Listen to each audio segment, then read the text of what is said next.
I mean, I feel good. I even look good. But there's something missing. Yeah. Hey guys. Hey. Just making sure anybody's in. Just gonna hang up or hold tight for a little bit. I'm super excited. We have gotten to this point of Free2Speak season finale time. Go ahead and, if you can, go ahead and here we go. Look a little brighter. Share or chime in.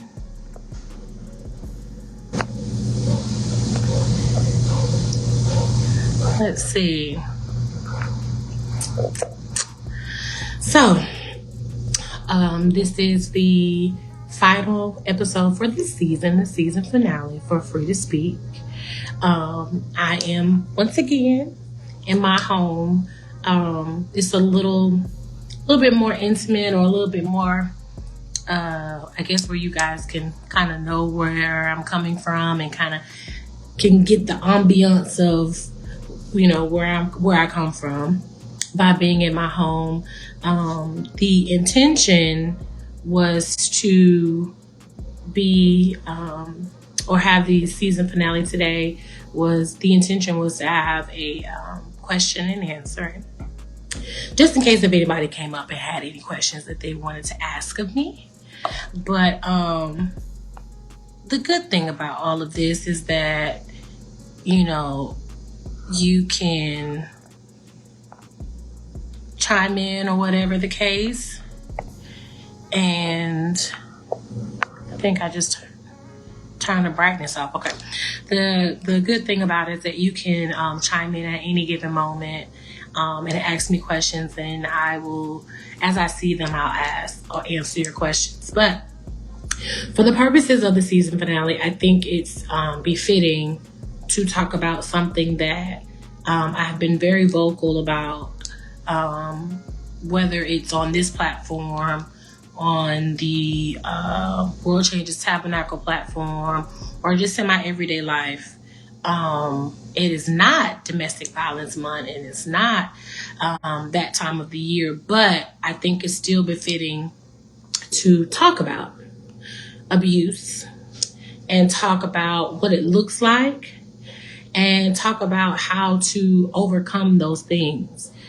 And also kind of share from my perspective and what I've dealt with in regards to abuse, to talk about, what it's like even after the abuse.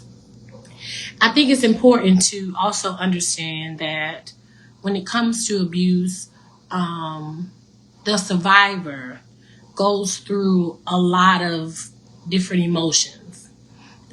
It's important to understand, if you have not been abused, this will be a good topic or good time for you to listen and kind of hear from the perspective of someone who has been abused in relationships, and when I was a child, from my parent, my father, my biological father, and just kind of understanding the mind frame. I think what we have to do is for those of us who have survived abusive situations, we have to take the shame off of it.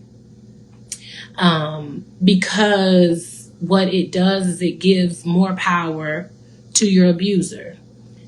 If I had to say our season finale, and the very thing that I'm proud of is, regardless of what I've had to overcome, regardless of what I've had to endure, the one thing that I will not allow is my voice to be silenced.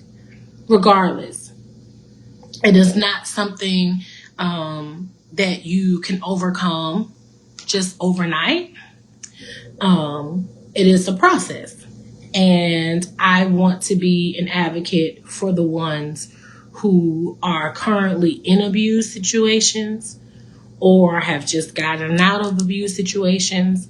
And in that, you've lost your voice.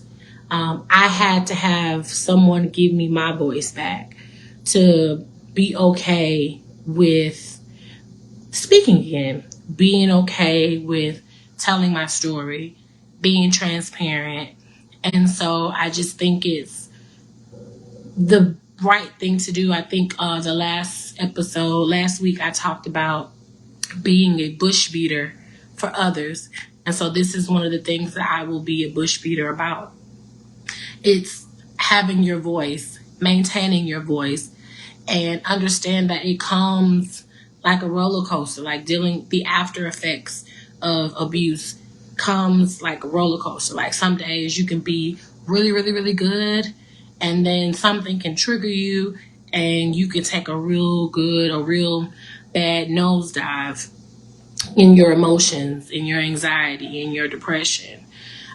Even as a Christian, we think that, because I grew up in a Christian home, and it was a regular thing for someone in my home to have some kind of, or be subjected to some kind of abuse.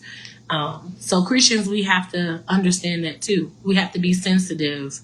And no matter how full of emotions I was on Sundays, I quickly was reminded, going back into my home life as a young girl, we still fell prey to abuse.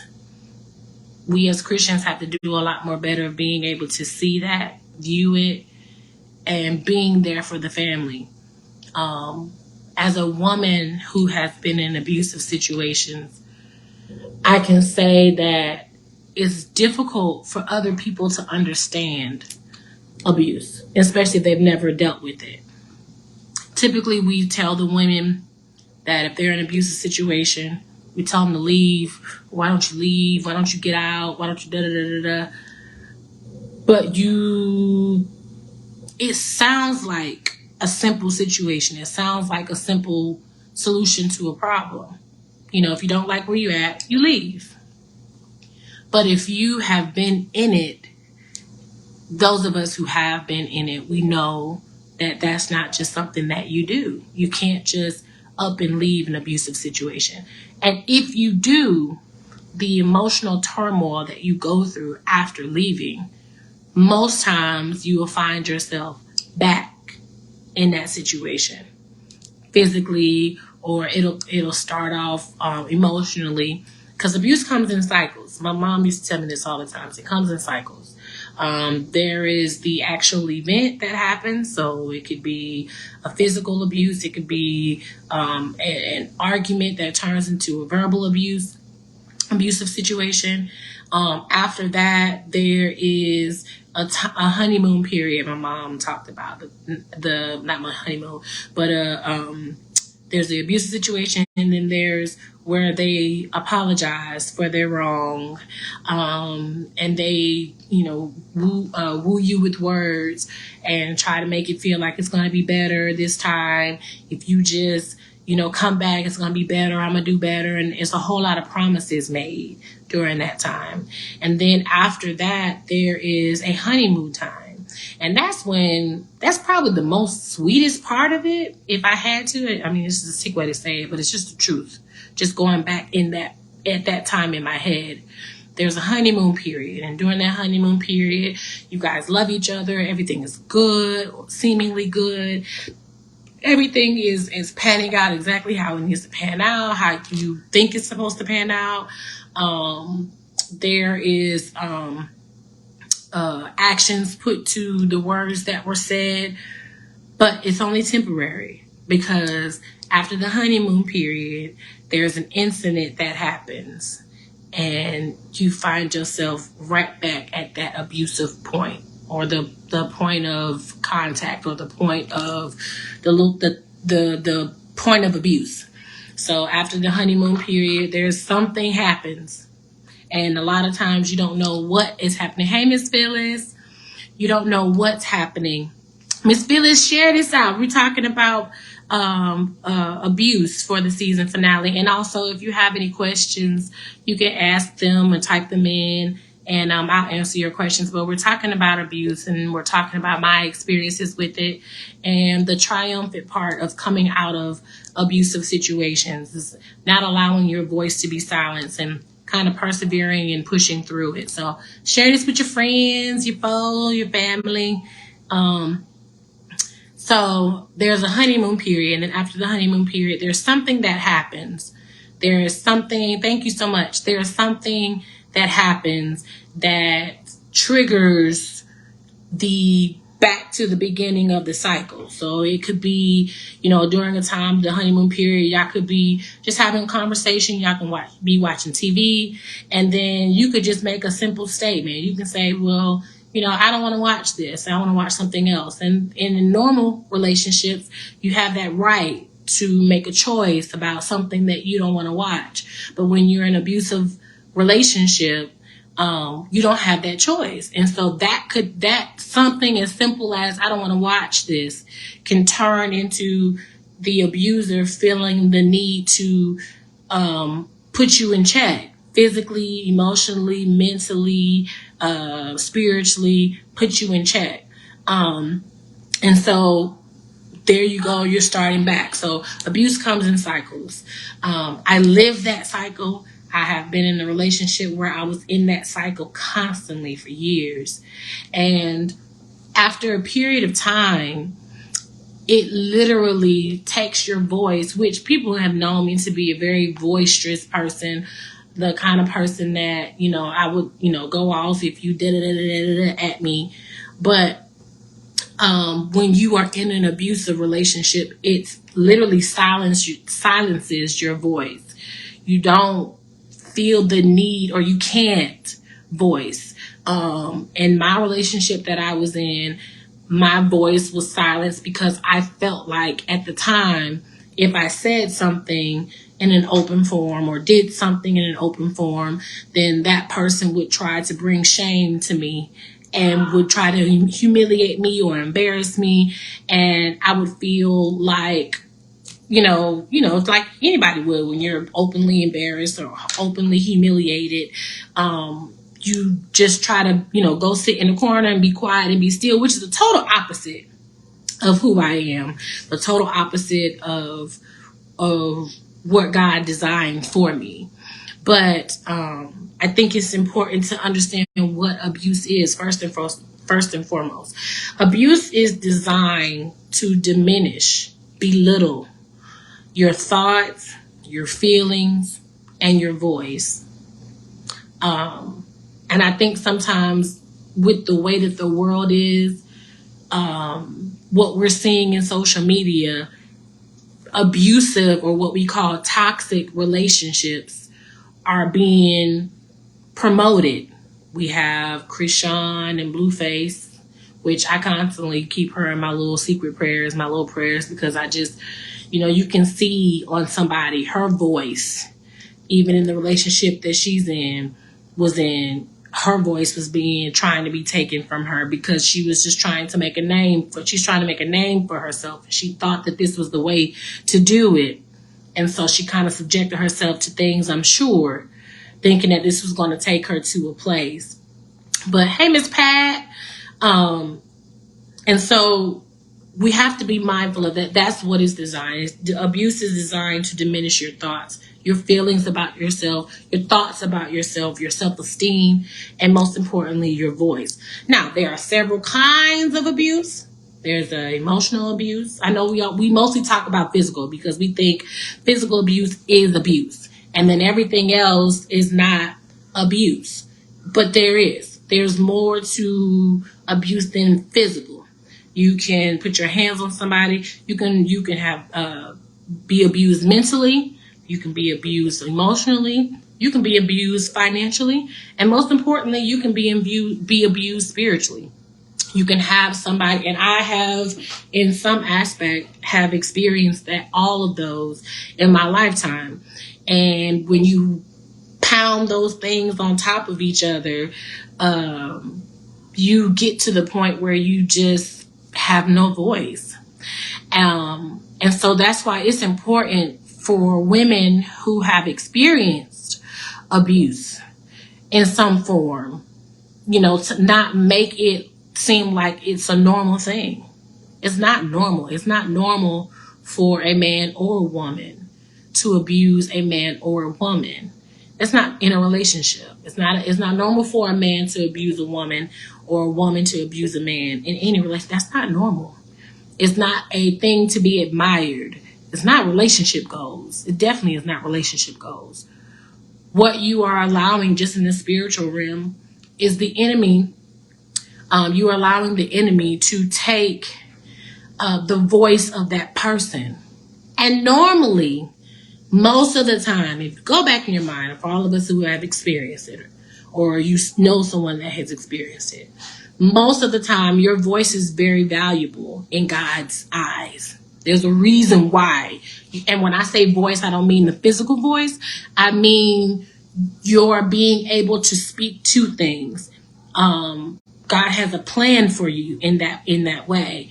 And so that is the thing that the enemy tries to come and attack on sight. And so he starts with introducing you to abusive, toxic environments. I grew up in a toxic environment. I grew up watching my earliest memory is watching my mother get slapped in the face with my brother sitting on her lap. And I had to have been 4 or 5 years old. That's my earliest memory. And so I grew up in a very toxic environment. I grew up in the cycles.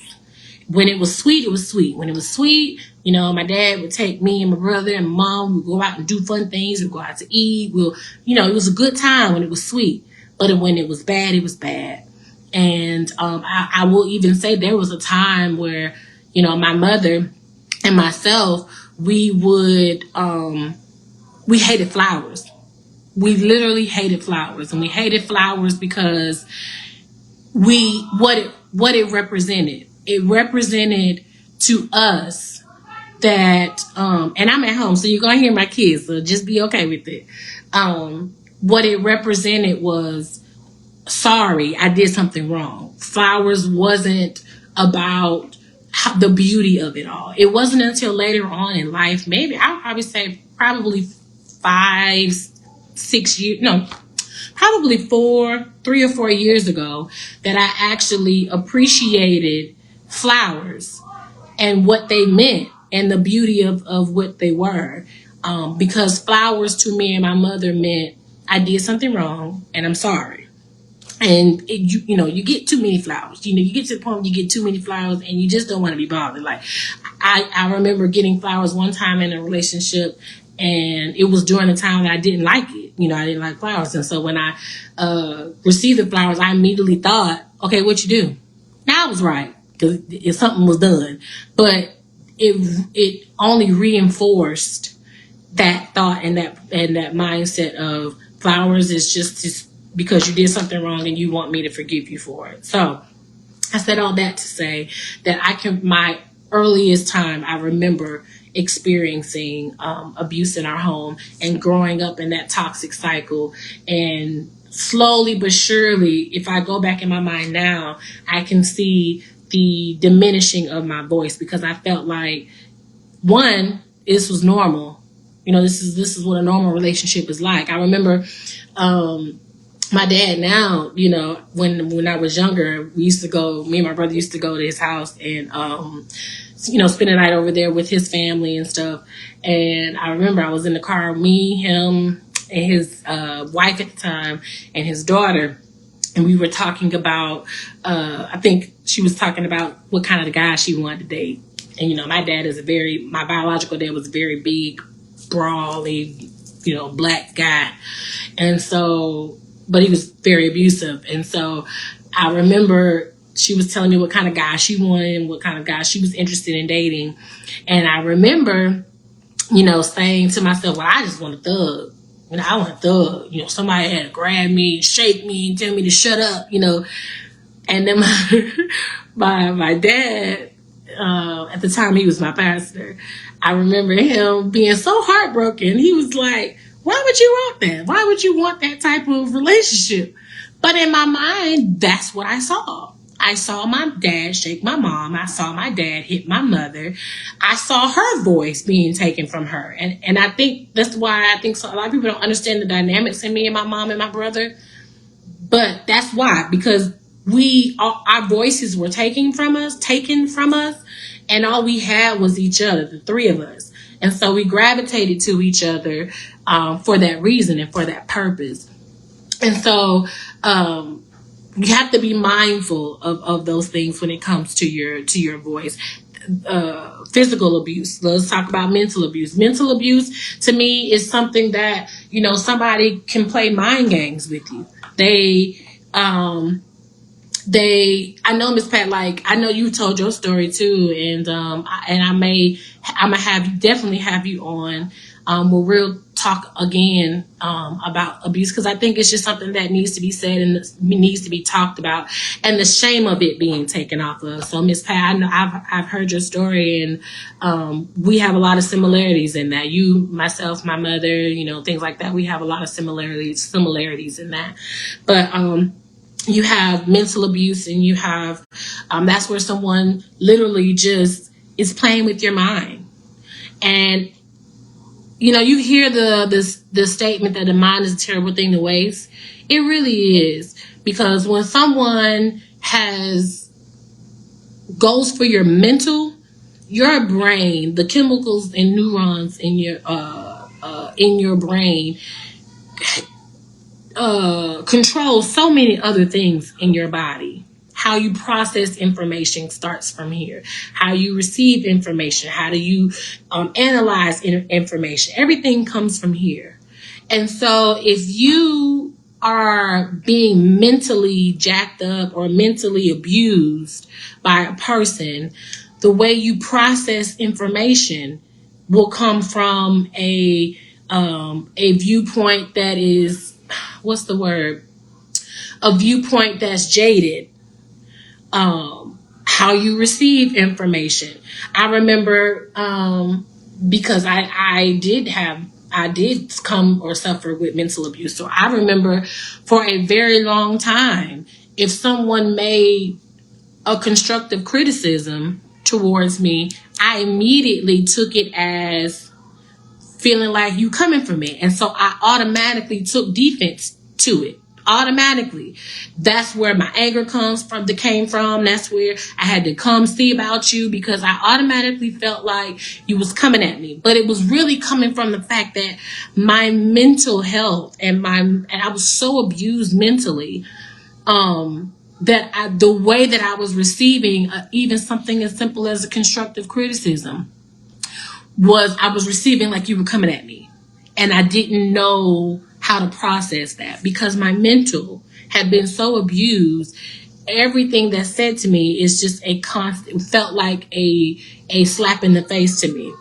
Emotional abuse. That's where kind of you don't know, someone is just, I think they call it gaslighting now. You can express to someone how you feel, and in turn, that person flips that emotion on you like you're the cause of it. And so you find yourself second guessing your emotions to make sure that they're okay, because now you said to that person, okay, well, what you said bothered me and made me feel this way. And so that person was like, well, the fact that you even coming to me makes me feel this way. And so what we as abused individuals do is we typically put our emotions to the side to try now focus on the abuser's emotions, because we don't want them upset.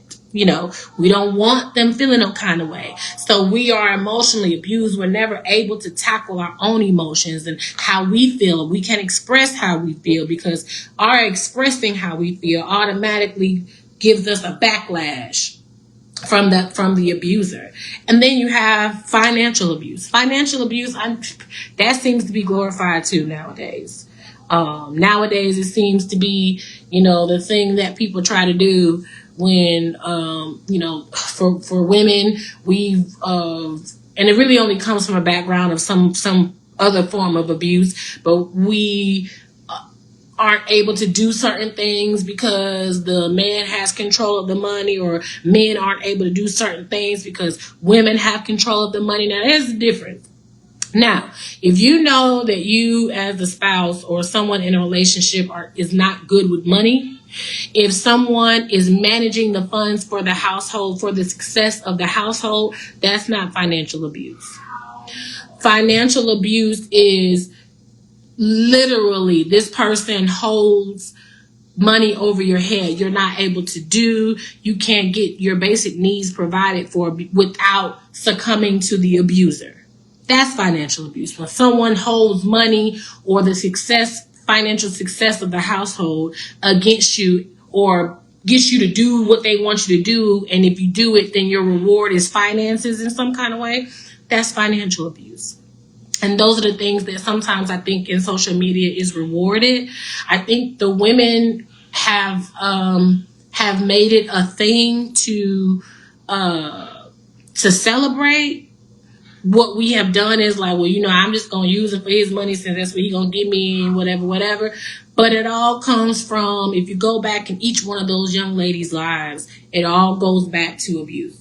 They've experienced in some kind of way. They've hardened their hearts. And so now they feel like they're in control of it by dictating that I'm going to go into this situation knowing that they're going to be the main financial person or the one with the money, but I'm going to go into it knowing that, and then I'll just succumb to whatever I need to succumb to get that money. So, that comes from abuse. Having that mindset comes from an abused mindset. And so the next thing we have is what I say is spiritual abuse. And spiritual abuse in a household can set the atmosphere for a home in a negative way. Spiritual abuse to me is where someone literally has the Bible and uses the Bible for their gain or to have control. Abuse is all about control. And so if someone uses the Bible to have control over you, then you're being spiritually abused. They will, quote scriptures. That dates all the way back in slavery times, where we had Black people who were being spiritually abused in order to be held in control. They were treated as cattle because the scripture that was referred for them was the scripture about cattle. And so those are the different kinds of abuse. Those are the things that we did that I have dealt with in all aspects in my lifetime, and I'm only 38. So, and I just turned 38. And so those are the different things that I have experienced as abuse. If anybody else has experienced any other kind of abuse, please let me know, because I'm really big on learning, and I'm not claiming Free to Speak. It doesn't come from a place to have known it all, but it comes from a place of, this is what I've been through. I know I'm not the only one, so let me just tell you what I've gone through, and we can just become better as a people. So the intent for abuse is to keep your voice silent. It is to keep you from being able to walk out your purpose and the purpose that God has called for you. That's the intent. That's what the devil designed abuse for. Anything that's ungodly comes from the devil. Anything that's not of God comes from the devil. There's no ifs, ands, or buts about it. And so when it comes to abuse, it's designed to make you not walk out your purpose. It's designed to keep you stagnated, keep you to a place to where you don't feel like you can do, or you don't have the unction to do, or you don't feel motivated to do. Like I've said before, like I'm currently in a situation where, I have to battle up against this thing that's trying to still have that control over my life. And so my encouragement to me is, not allow it to silence who I am. But it takes a while to get to that place. It's not something that comes overnight. It's not something that you could just wake up when you leave the relationship. It just starts all the way over. I mean, it goes brand new, fresh. No, you don't just get your voice back once you leave the relationship. Sometimes there are things that you have to go through for a long time, especially depending on how, if you have children involved. If you have children involved, it affects you. If you have family members and friends, mutual friends involved, it affects you on a normal basis, on a regular basis. But what you have to do is be so aware. Have somebody that you can talk to. Have somebody that you can reason with. Somebody that you can be transparent with. That person will always be my mother. I'm not ashamed to say it, that it will. So, I think I messed up on my live, but y'all hear me. It will always be my mother. She will always be the person that I can go to and I can talk to and I could be transparent with. There are several women that I can tell my story to, say I'm not really feeling this is what's going on at any given moment. Because like I said earlier, surviving abuse has its ups and downs. Some days are good days. Some days are not so good days. If you've experienced mental and emotional abuse, you still have the residue of that even after leaving the relationship. Now, I'll say this to say, but that person, because I know that there's some people out there who will watch this and they'll feel like that I'm giving my abuser too much power. What I will say is that in this situation, the abuser, my abuser, has no power. My voice is my voice. It's been given to me by God. And so I know that my abuser doesn't have that power. Just because you react or have a temporary reaction or temporary or initial reaction to a situation doesn't mean that person has your voice. What it says is that you're a human. We're humans. We react to things. What you have to be mindful of is that in your reaction, that you don't allow that person to be able to keep you in that low place. Have somebody that you can talk to. But let me also say this too. Make sure it's somebody that understands where you come from. Because everybody doesn't understand abuse. Everybody doesn't understand the residue of an abuse individual. Everybody doesn't understand that. I said earlier in this thing, hey Ma, I see you on. I said earlier in this live that unless you've been abused, you don't really understand it. And so as an abused person, that's another layer of frustration sometimes, is because you know what you've experienced, you know what you've gone through, and then you have people who may not understand it. And so it takes two levels of understanding. For me, I have to understand that person hasn't been where I've been and haven't experienced what I experienced. And so I don't take it. I'm not mad with that person because they don't understand that I am a survivor of abuse. And that other person has to understand that because you haven't been abused, you have to be patient with that person. It can literally be a handicap. It is no different, like we talk about all the time. Hey, me. It is no different. Someone surviving abuse is no different than someone who is physically handicapped. I think sometimes we don't understand that. We treat people with physical handicaps a lot more cautiously and carefully than we do with the handicaps that we don't see. We're not able to see. We're not patient with someone who's experienced sexual assault or rape or abuse. We don't handle them the same. We don't handle them with care. But honestly, they really deserve a pat on their back, because anybody who's experienced any of those situations and is able to keep their head held high most days and get through the day and work and have a whole lot of laughter and create happy moments in their life, contrary to what they've experienced, that requires a lot. Just like it requires somebody who's physically handicapped a lot to be able to just get up and walk. I can just sit up in this chair if I want to and walk away.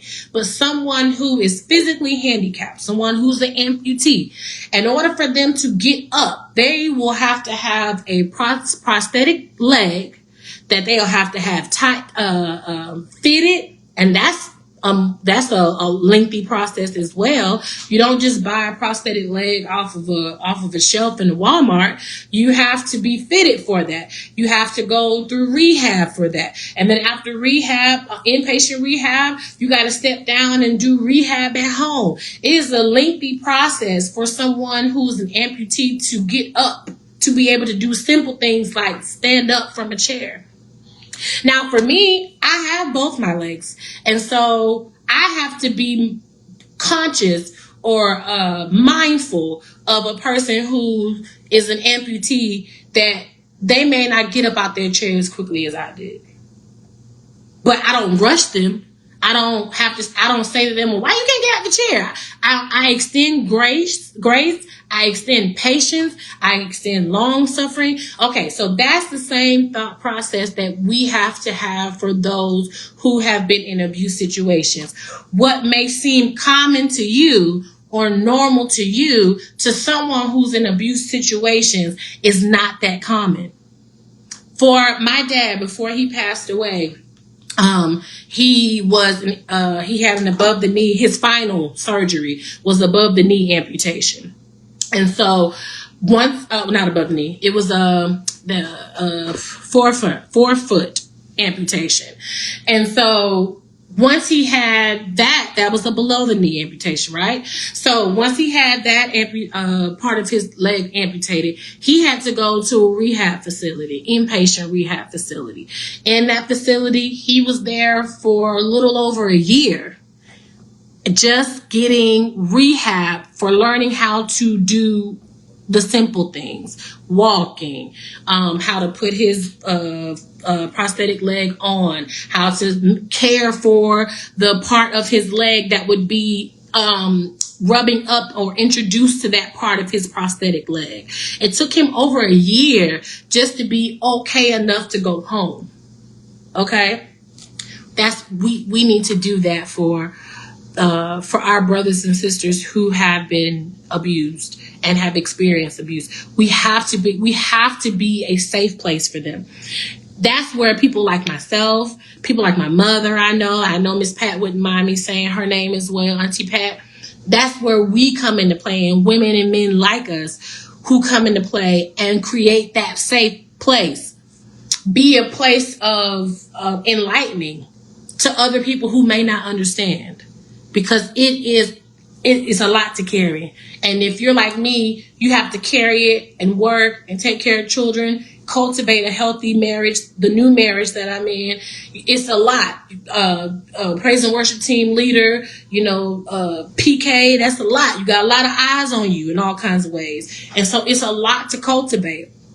Right. Safe places are needed for people. You have to be, you may not ever understand it, but you have to be a safe place. That's the only, I think personally, if I can speak to that honestly, I think when a person has a safe place to go, that helps their voice. That helps them learn how to use their voice.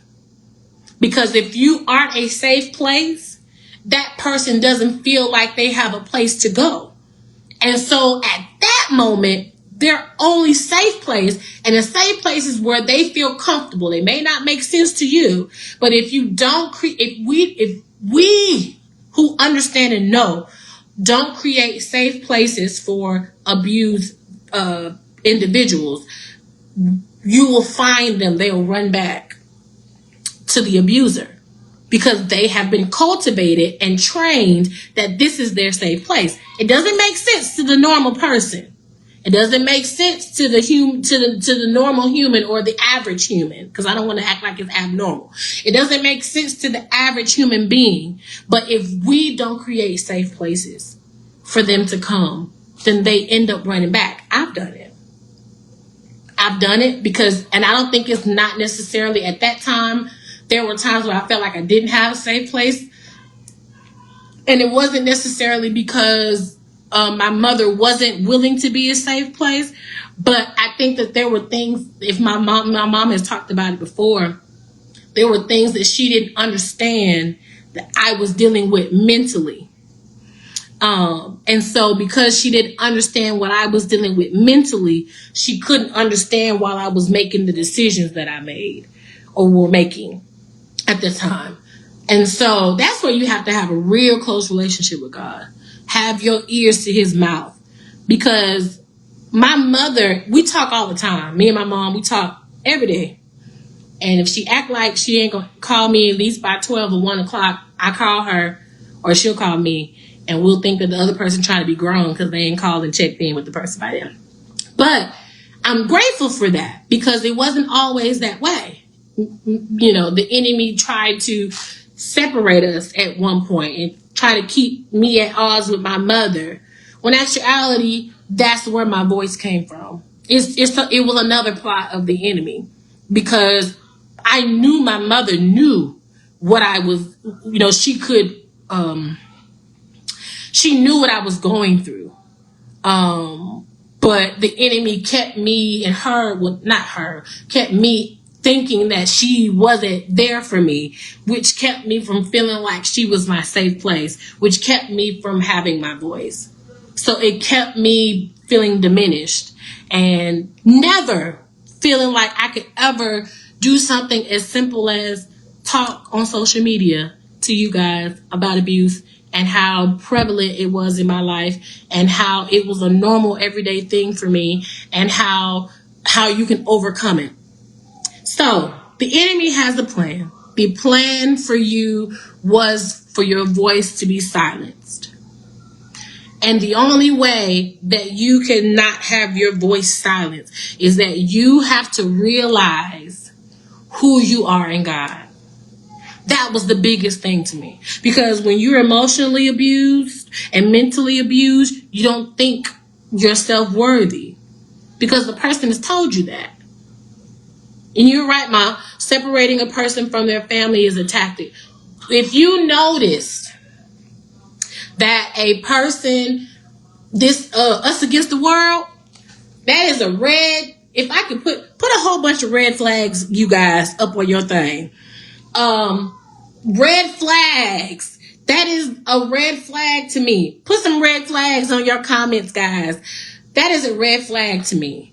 When a person comes into a relationship and it's the us against the world type of thought process, to me, that's an automatic. That person, he or she, is trying to separate you from your family, separate you from your friends, keep other people out your ear. When they start saying our relationship is our business, it ain't nobody else's business. Now, there's some things that you don't have to discuss with everybody about everything.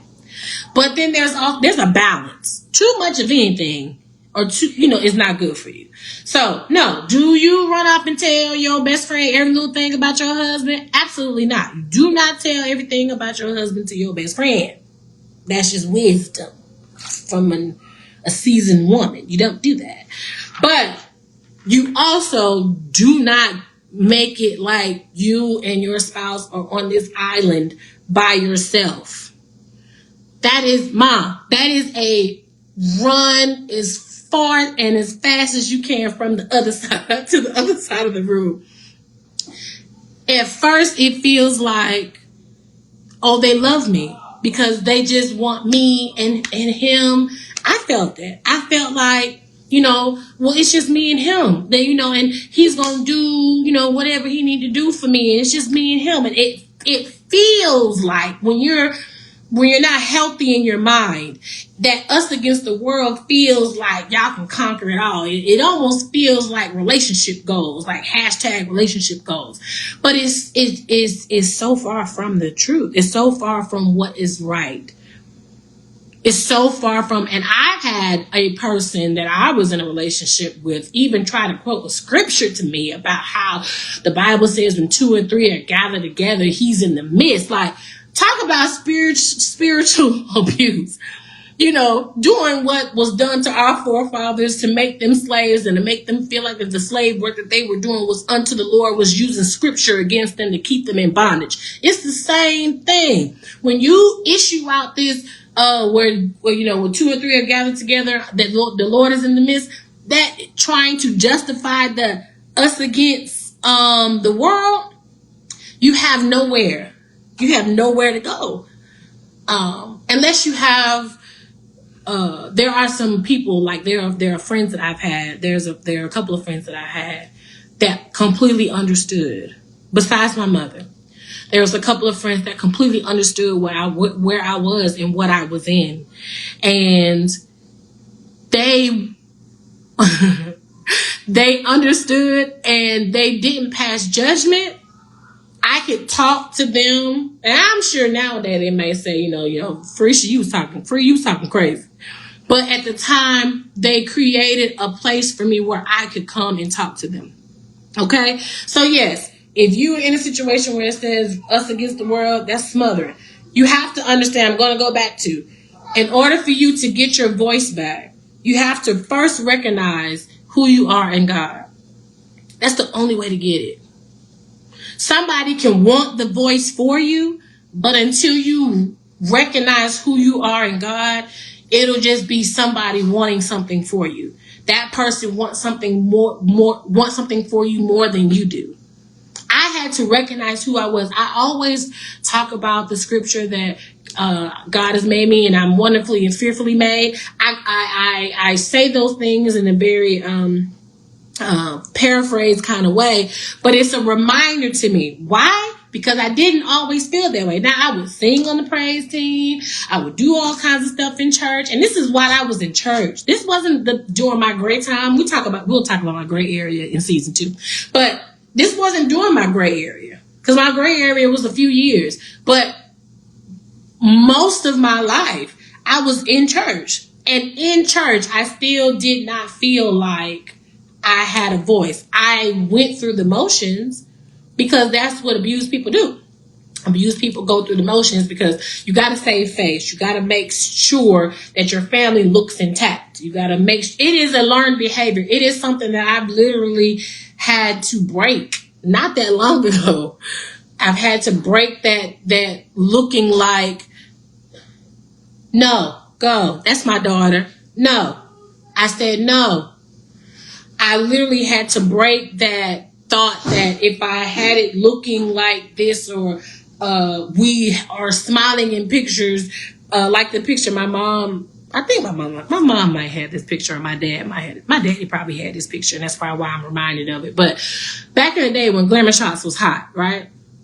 My mother, my biological dad, myself, and my brother, I think it was my senior year in high school, we went and did Glamour Shots, right?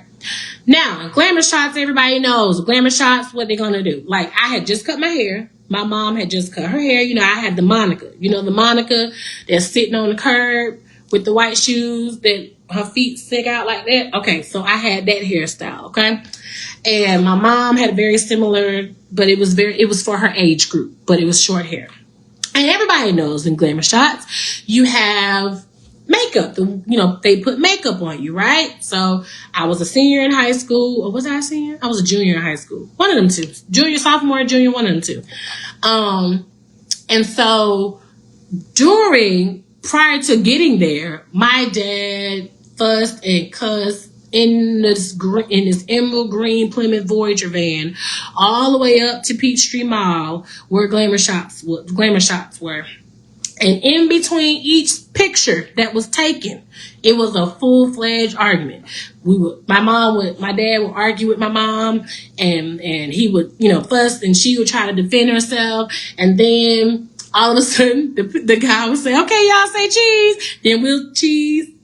And then after the picture was done, we went right back to arguing and fussing, and me and Junior not really sure what this man is going to do in front of all these people, because we grew up with, you have to have faith. You got to show that your family is united, even though y'all may be far from it. So we didn't know what was going to happen. But when we see that picture now, we're just reminded of how horrible that day was. Because when you are abused, you try to save face. But I'll go back to, you have to know who you are in God. I had to recognize who I was in God. I had to be reassured. I had to create a real deep relationship with God. Like, not the one based off of my mother. I had to learn that not that long ago. Like, my relationship with God is not based off of how cool my mom is with God. It's based off of me. It's based off of the time that I spend. Now, I'm a very informal, spontaneous person. So my relationship or my time with God may seem a lot more different than my brother. My brother's very meticulous, and I think he got it from when he was in the military. So when he, spends time with God, I can envision, he has Bibles everywhere. He does full out Bible studies in his, and like my dad did and biological dad did. And, he write notes. And my time is, I could be thinking about something and I automatically am reminded of a verse or something that happened in the Bible, and I go straight to it and I read it and I mull over it. Or I can be in the car and I could, just be in my mind, just kind of processing what's going on and what's going on, just everything that the chaos that's trying to inhabit in my home or inhabit in my life. Those are the moments where I just literally just talk to God. Like, I've gotten to the point with my relationship with Christ that I can just talk to him. And then before I even feel my anxiety rise, I say, you know what, God, I know you got it. I know you got it. But that comes from recognizing who you are. And I know it's a lot of people a lot of social media is trying to promote all other kind of entities besides Jesus Christ. And it just tells you the day and the time that we're living in. They try to say, we can sage it away. You can be a spiritualist. You can be everything but a Christ follower. Because, and I'm just sold on this. And it's only because Christ is the only name that men can be saved by.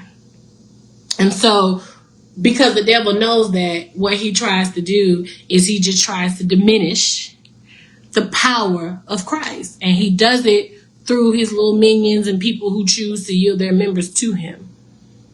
But there is no other entity but God, but Jesus Christ, to where you can come into who you are in him. Surviving abuse. Not allowing your voice to be silent or silenced. It's not an easy task. It's not for the faint. It's a place where you have to have support. You got to be willing to receive their support. I had to retrain my mind to process when someone is talking to me that they're not coming for me. You have to be willing. When you are sick of being abused or sick of having the power of that abuser on your life, you have to retrain your mind. You have to get to the point to where you view when someone says something to you, I may not have a clap back for you. Nowadays, I may not have a whole lot of clapbacks, unless I stand 10 toes down on a particular topic, something that we're talking about or something that I may disagree with you about. But something to where you're saying to me, Nicole, Free, Felicia, whatever you may call me, unless I am standing 10 toes down on that particular thing, or it's something that is not up for debate. If it's a criticism that's constructive, I have now gotten to the point to where I now actually meditate and think about what you're saying. I may have an initial reaction like, that's not what I was. But in the after meaning of it or thinking back on it, I can process a little bit better and be able to see a little bit clearer. But that's because I had to have a transformation of my heart, a transformation of my mind, a clearing of my eyes and my ears, and having to honestly feel not from anybody else, but from God, that what's being said to me is for my good. And like what you said, Bob, like when you're abused, every touch can hurt. Every touch.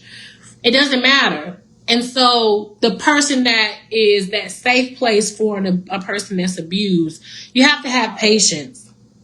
It requires patience, because that person, when you're trying to tell them, don't wash your hands of them. I'm so glad that my mother didn't wash her hands of me, because I was very scratchy and very porcupine-like. And she would try to tell me things, and I just claws, like, the guy from the movie Wolverine, his brother. I don't know what his brother's name was, but his claws would come out of his. I'm a Marvel and DC fan, so his claws would come out of his fingernails. That was me. I was good until you said something to me, and then once you said something to me, I was giving you the Wolverine claws, or I was giving you the fingernails growing like the Wolverine brother, because I just it felt like you were coming for me. And so I'm thankful for my safe place never washing her hands of me. And so I feel like it is my responsibility to be a safe place for anybody who finds themselves in an abusive situation, in an abusive relationship. And if someone takes the time to talk to you about it, yeah, you're like a permanent market and you can't wash it up. If someone takes the time to talk to you and share with you, take time to listen. If you cannot handle it, because my sister Ametris can tell you, if you cannot handle the conversation for whatever the reason, if you're not mature enough, or you don't understand, you can't reason, be okay to tell. Because Ametris will call me sometimes about stuff, and I'll tell her I can't even process that right now. I'm not capable. Be honest, so that person can understand that, you may not be the safest place for them right now. Don't leave them hanging high and dry. Like, if Ametris called me about something and I'm not able to handle it, I direct her to my safe place. Oh, let's call mama, because I ain't capable. Don't leave them high and dry. Don't just tell them like I ain't capable and hang up the phone. Talk to them and say, I'm not capable, but I know someone who is. Let's talk. Let's add that person to the conversation. That way that person is not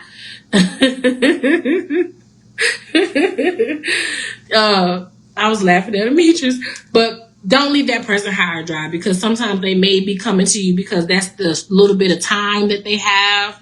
Because if you're being abused, you don't have all the time in the world to call people. You have to fit it in your day. You have to fit it when the person's not there, when that person's not around. And so when someone does call you, you have to be, mindful of that and direct them to someone that you can talk to, or that they can talk to right then. Don't pass it off, because I have been in that situation where I can't talk like I needed to talk at the moment.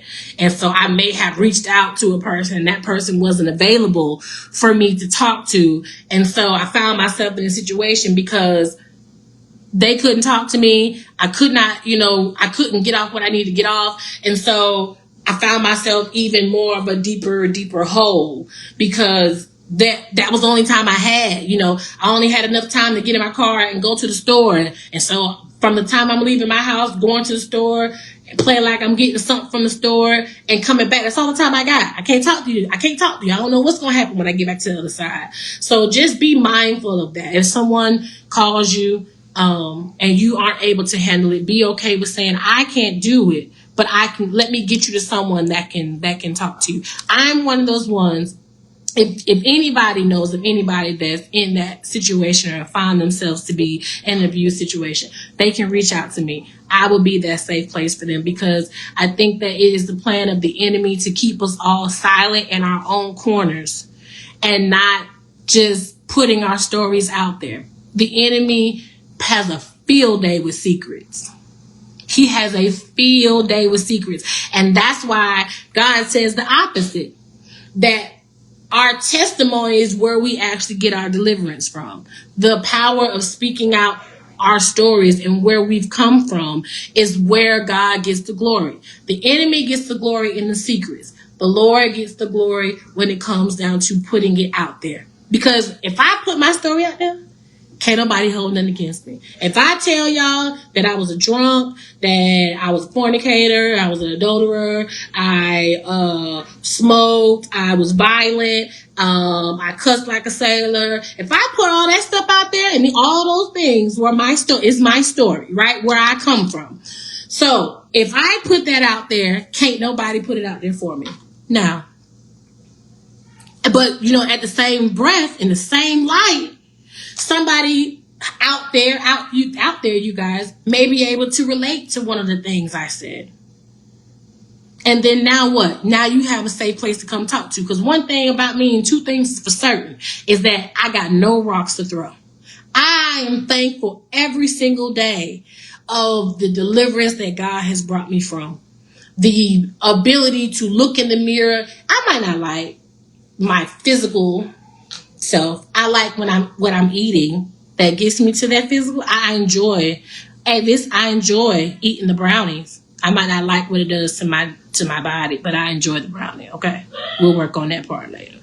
But I enjoy being able to look in the mirror and say that God has brought me to a place where I'm okay with telling my story.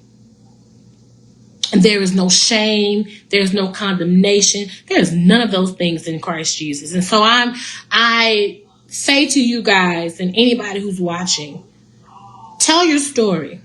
Don't let nobody tell your story.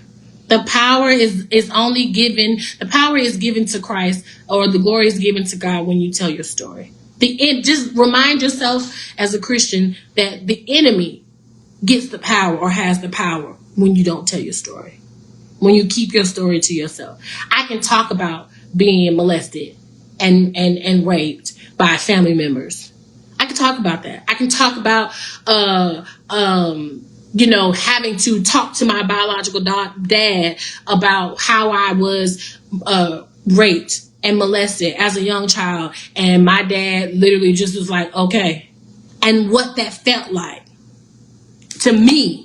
Because I was scared to say it anyways. And then when I finally did say it, it was like, there was no care in the world. I can talk about those things. I can talk about being in a situation where I felt so low that I thought by being with someone that wasn't mine and was someone else's, that I felt like that was the thing for me to be, or that was the place for me to be. I can speak to that, right? Why? Because I've been there.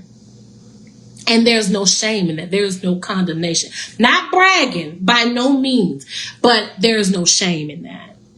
And so what I say to you and what I salute to you on this season finale of Free to Speak is that, and whatever you go through in life, whatever has been thrown your way, whatever you went and threw your own way, don't allow it to silence your voice.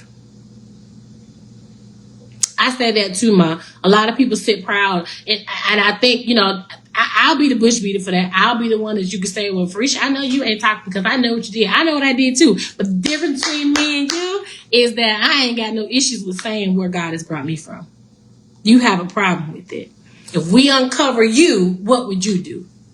You'll probably need a safe place to go too. I don't have that. And so keep that in mind.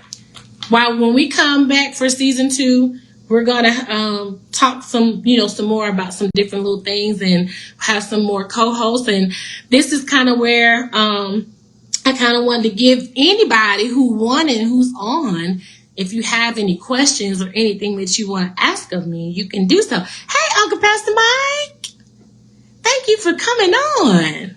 Please share. It's Q&A time. If anybody have any questions or anything that they would like for me to enlighten on, I want you to know, more importantly, just know who you are. Know who God has called you to be. It's the simplest thing. Know who you are, and then when you encounter other people, remind them of who they are in God. Because God does not respect the person. So if he called you and said that you are fearfully and wonderfully made, guess what? He feels the same about the next person. That's why I can't really beef with anybody, for real, because I know how God feels about me. And I know he's not a respected person, so he feels the same way about others. Even the people who are ugly to me and unkind and try to do all kinds of stuff, I don't get angry about the person. I recognize now that it's the enemy. And it's not flesh and blood. We don't wrestle with flesh and blood. It's principalities and darkness and high places. That's what we wrestle. It's a spiritual thing. So I got it. I didn't always get it. Avis May. I didn't always get it. I didn't always get that. I want us Christians to stop saying haters. Because I ain't got no haters. Because I don't wrestle with you as a person. I don't have haters. I recognize this. The enemy in you don't like the God in me. And for that, I'm good. I don't even feel the need to address it. I want us to stop calling each other haters. We ain't haters. We ain't haters. It's the enemy. The enemy in you don't like the God in me. The enemy didn't also like Jesus Christ either. So I feel like this. Honestly, if the enemy in you don't like the Jesus in me, then I'm in the God in me. I'm sorry. Then I'm in good company. Because he showed him like Jesus. He showed him like Jesus. And he tempted him on every hand to try to get him to deter or detour from his ultimate goal. From his voice being heard. Jesus Christ's voice was heard on the cross. That's when his voice was heard. And the enemy tried to offer him another way. So his voice wouldn't be heard. But he said, he casted the devil out, rebuked him, went to his father and said, not my will, but your will be done. And got on that cross. And his voice is still being heard 2,000 years later. And so for that, I'm thankful. For that, I give him all the glory and honor. And that's why I love praise and worship, because I'm reminded of that. Thankful to God for his deliverance in my life and my family's lives, and the continuous overflow of patience and grace and mercy. You have to have that constant, but that comes with knowing who you are. When I know who I am in God, I ain't slighted by nobody else. And I couldn't always say that. Even starting this podcast, I felt some kind of way before I was supposed to have been. Let me tell you something. I was supposed to have been started this podcast. Supposed to been had done it. You know, that's how I speak, Agnes. Supposed to been had done this podcast. But I got distracted because everybody was doing one. And so I even had a conversation, was like, I don't want to be another podcast. I don't want to have another podcast. Everybody got a podcast. But the Holy Spirit, as clear as day, said, you have something that people need to hear. And that is just a transparency of where I've come from, who I am in Christ, and not having any shame about it, and not allowing other people to have to create shame in me about where I've come from. Actually being so transparent to the point of I am now able to be a safe place for other people. Being able to see other people going through a situation and not have to put them on blast about where they've gone through, and not have to put them on blast of how they're feeling. They can come to me. But the only way people can come is you got to put yourself out there and say, look, I've been where you are. I've had children out of wedlock. I know the shame that comes with the mistake or the error or the downright wrong that you did. And then you have this child that's growing within you, and you have to kind of carry your quote unquote mistake. You have to carry it, and the shame that comes with that. I know what that feels like. That's why I don't give shame. I don't knock shame. I have, what I do is I go to where they are in their lives, why are they in this place? And then I make myself available to that person when God organically does it. They don't have a reason to feel like they have to be dressed to come to me. You don't have to be dressed to come to me. Because when I came to God, I wasn't dressed. I was jacked all the way up. When I came to him for real. My brother yesterday at church talked about it. Like, when we came to God for real, we were jacked up. But there's no shame in that. And so Before I get off, I just want to thank you guys for joining me on my season finale from my first season of Free to Speak. I'm so super excited. I'm going to allow just a couple of minutes if anybody has any questions or anything that they want to ask me about any particular topic. Today we talked about abuse. We talked about, not allowing the enemy to silence your voice because you are a survivor. We talked about during the season, we talked about mental health. I had my girl Asia Jordan Crony on here on Free to Speak. We talked about diversity, equity, and inclusion in the workplace. I had my really good friend, Dr. Nikisha Wilkes, on here where we talked about healthcare within the Black and Brown community. We talked about, what else we talked about in this season? We talked about grief, handling grief, dealing with the loss of my dad. We talked about, so any questions, and I'm at home, so y'all may hear my children, but like I've always told you, I'm a very informal, spontaneous person. So I'm a mother of 4. So you're going to hear the kids. There's happy noises is what I call it. So if you guys have any questions, I'm going to leave the live open for a couple of minutes for you guys to type your questions in, I guess, and then try to answer it to the best of my ability. I see Miss Leslie came on and Uncle Pastor Mike is on. Hello, Mr. Ian Spencer. Thank you for watching. Miss Pat, thank you for coming on and what's the word? Avis, what's the word? Conversating with me. It's not conversate. Interacting with me. Miss Carol Hood, thank you for watching. Thank you for coming on. Let me see who else is on here. My sister Ametris, my auntie, Aunt Rynette. Thank you for coming on and watching. My cousin Rashawn Merrick. He is an awesome creative individual.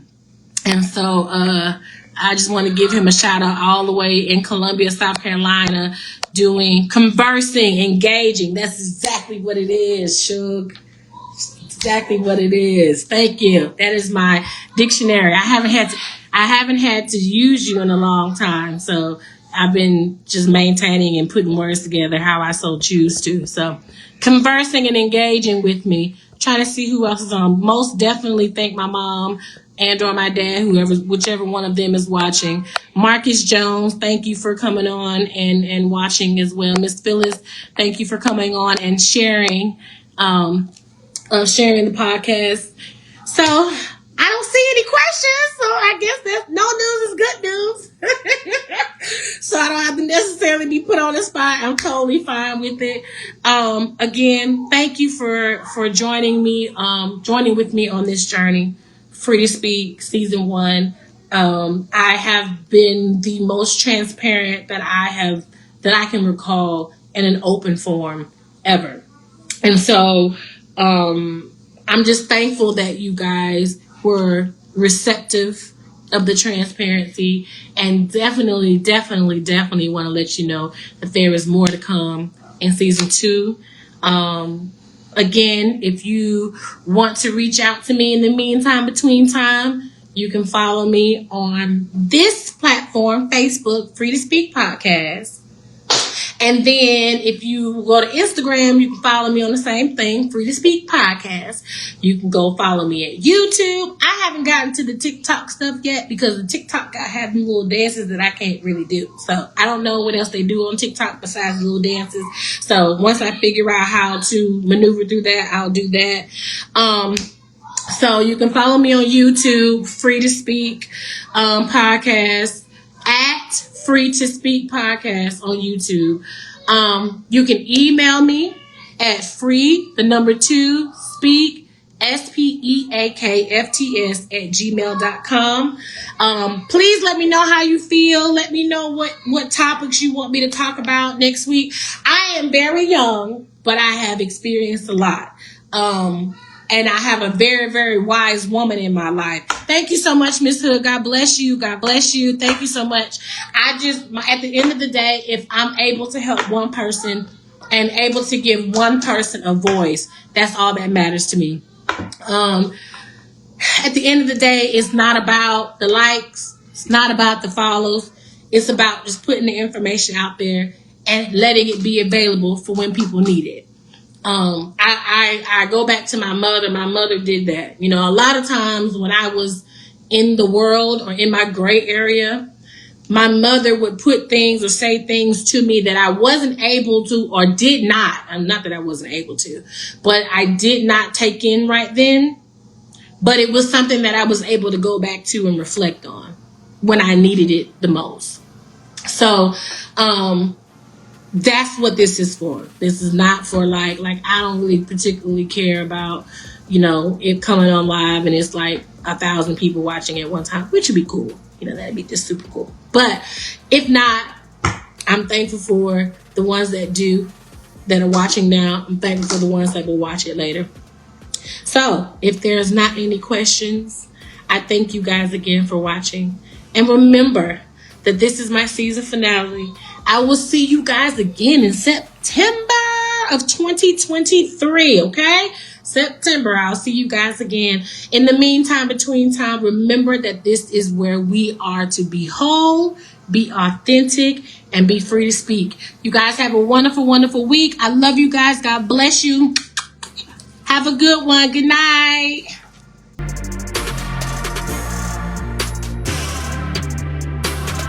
Man, I learned in my life to put God over commas, God over drama. Yeah, that's how I became an overcomer.